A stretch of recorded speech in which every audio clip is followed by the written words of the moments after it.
एक बहुत अमीर आदमी ने एक भिखारी से पूछा, तुम तो इतने हट्टे कट्टे हो फिर भी भीख क्यों मांग रहे हो? भिखारी बोला, साहब मेरे पास महीनों से कोई काम धंधा नहीं है, अगर आप मुझे नौकरी दें तो मैं भीख मांगना छोड़ दूंगा।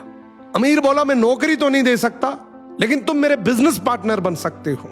मेरे पास एक चावल का प्लांट है, तुम चावल बाजार में सप्लाई करो और मुनाफा महीने के अंत में बांटेंगे। भिखारी ने कहा, लेकिन कैसे बांटेंगे? क्या मैं 20% लूंगा और आप 80%? अमीर बोला, मुझे सिर्फ 10% चाहिए, बाकी 90% तुम्हारा होगा, ताकि तुम जल्दी तरक्की कर सको। भिखारी ने जोरों से काम शुरू कर दिया। उम्दा चावल और सस्ते दामों से उसकी बिक्री बहुत बढ़ गई और उसे खूब मुनाफा हुआ। लेकिन जब मुनाफा बांटने का समय आया तो भिखारी ने सोचा, सारी मेहनत तो मैंने की है, तो अब अमीर आदमी को 10% क्यों दूं?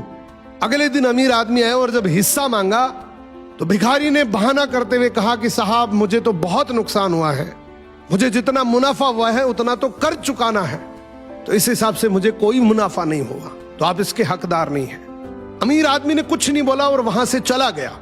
भिखारी बड़ा खुश हुआ, सोचा सारा प्रॉफिट मेरा हो गया। अब भिखारी उन पैसे से रोज मौज करे। ऐसे करते करते उसके पास से सारे पैसे खत्म हो गए।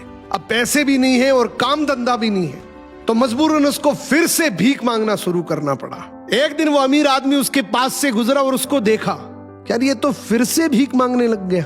अमीर आदमी ने एक बहुत अच्छी बात बोली कि इस दुनिया में गरीब और अमीर आदमी जो होता है ना, उसमें सबसे बड़ा डिफरेंस होता है उसकी सोच का।